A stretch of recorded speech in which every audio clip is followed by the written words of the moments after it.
What's up, you guys? Let's talk about triads. Triads are chords that put the first note of the scale, the third note of the scale, and the fifth note of the scale together. On a guitar, it looks like this. If we put our pinky on the fourth fret, stick to our grid and declare that as 1, then our major third is going to be a third finger on the next string, and our fifth is going to be a first finger on the next string after that.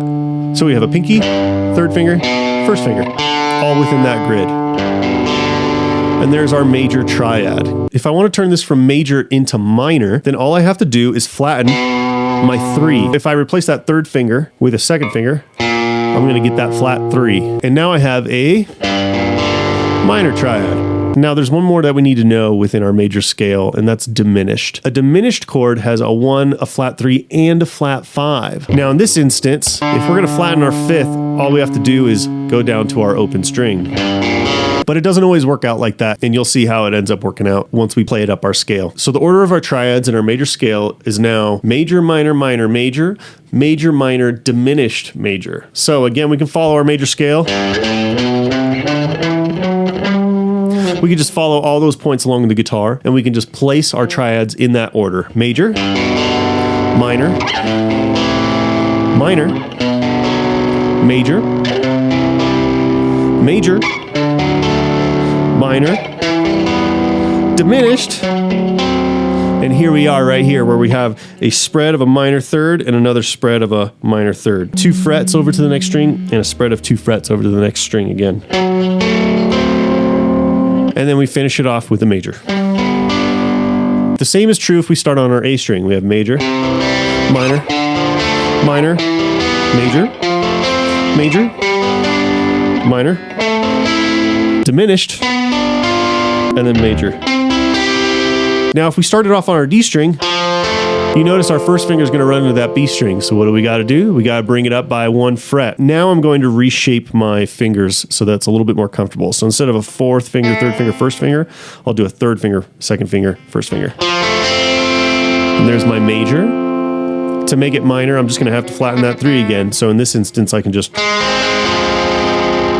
flatten out that first finger. So again, we've got major, minor, minor, major, major, minor, and now we're going to go up to a diminished, but check it out, I got to flatten this 5, so I'm going to reshape my hand again so I get my first finger in a place where it can flatten that 5. And now you notice this kind of looks like our old minor shape, right? And then up 1 to our major. Now, if we start off of our G string, it's going to be a little bit different yet again. Now, again, our major third is going to have to come up by 1 fret, so I'm actually going to just grab it with a pinky on the same fret as my first finger. And then my fifth is going to be 2 frets away from that. Now, my minor shape is going to flatten that 3. We can just place a second finger down in place of that. Now, our minor shape looks kind of like our old major shape. You're going to want to really sit with this and practice these like one at a time. You could spend like a week on each one of these string roots because it can get really confusing with how many shapes are so similar. But we have our major, we have our minor, minor, major,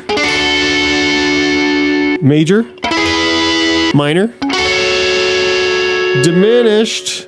Now again, we're going to have to flatten that 5, adjust my fingers again, and now it looks like it looks kind of like our old major shape, right? Or like our original major shape. And then I could take this up by 1 fret and resolve to a major. Like I said, I would practice those starting on 1 string at a time. Give each string, each starting point like a week and just get really comfortable with those shapes up and down the neck. Because we have so many similar shapes within there, we want to really make sure that we contain each one of those starting points and each one of those shapes. So there's an intro to triads. We'll get more into these in future videos, and we'll even start to do some inversions here pretty soon. But practice these for a little bit, get real comfortable with them, and we'll move on from there. Feel free to leave any questions that you have in the comments. Subscribe for more, and I'll talk to you soon.